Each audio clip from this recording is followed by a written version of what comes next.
सिंध में त हजार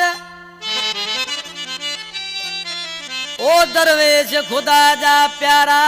वाइल थर सिंध में त हजार इन्हीअ जे मुहाबे तू मौला किरोना टार ओ फकीर सदाम हुसैन जा प्यार नथा विसरन रिंद आरब चे ओ अला अला वो अला ओ अला अला वो अला। तो उमेद अली लाशारी का फरमाशा फकीर सदाम हुसैन लाशारी जेको शाह नवाज मच वारे जो फर्जंद आहे उस्मान पंवर खां गोट उस्मान पंवर खां अब्दुरमान फकीर गोट सिंवोई सैफल रिंद खां नंढड़ो मोहम्मद याकब रिंद बबर खान रिंद शायर ग़ुलाम हैदर रिंद मलूक बगदार असां जानी भा जेके साईं जा ई खलीफ़ा आहिनि ख़ासि फरमाजा मुंहिंजो जानी भा जादम नोड़ी जेको असांजे साम्हूं वेठो आहे। प्यारा दोस्तो अली अकबर तव्हांजे साम्हूं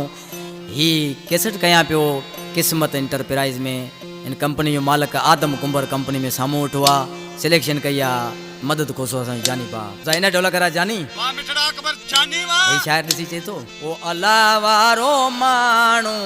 शाह नवाज़ लिशारी अला वारो माण्हू शाह नवाज़ लिशारी शफा दे तो गरीबन के शफा दे तो गरीबन के बिगर लालच वारी वो बिगर लालच वारी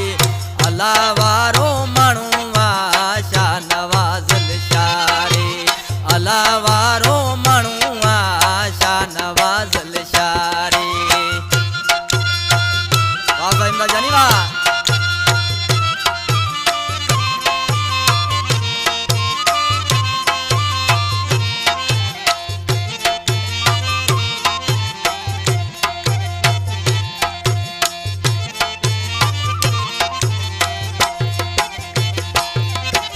फकीर जी फकीरी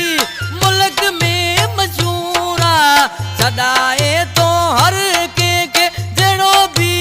सूरमा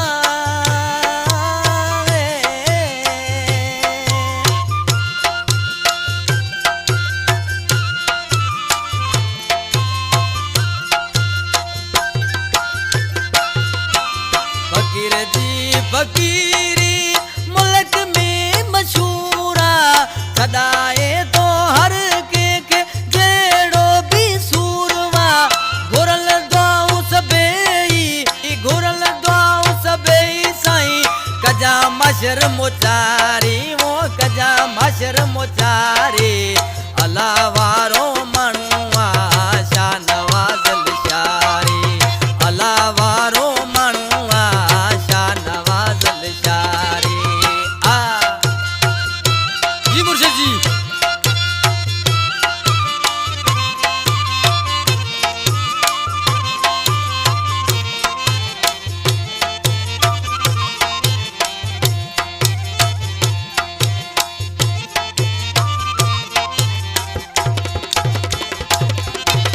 अरे कोई अचे तो उते मेल मचे तो अरे कोई अचे तो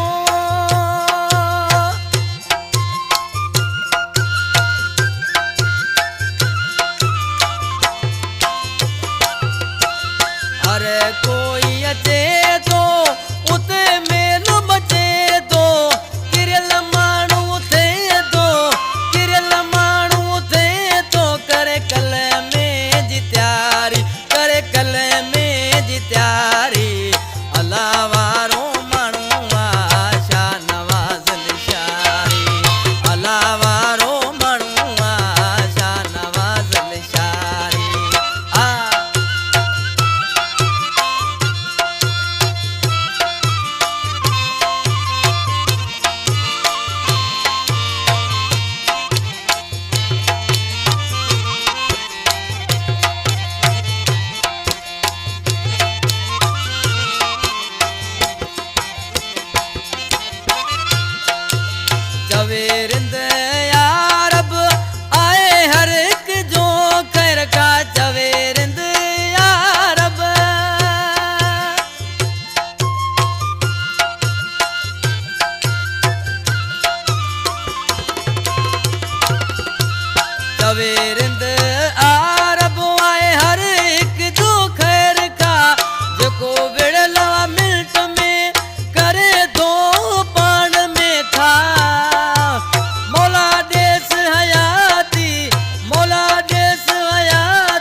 छे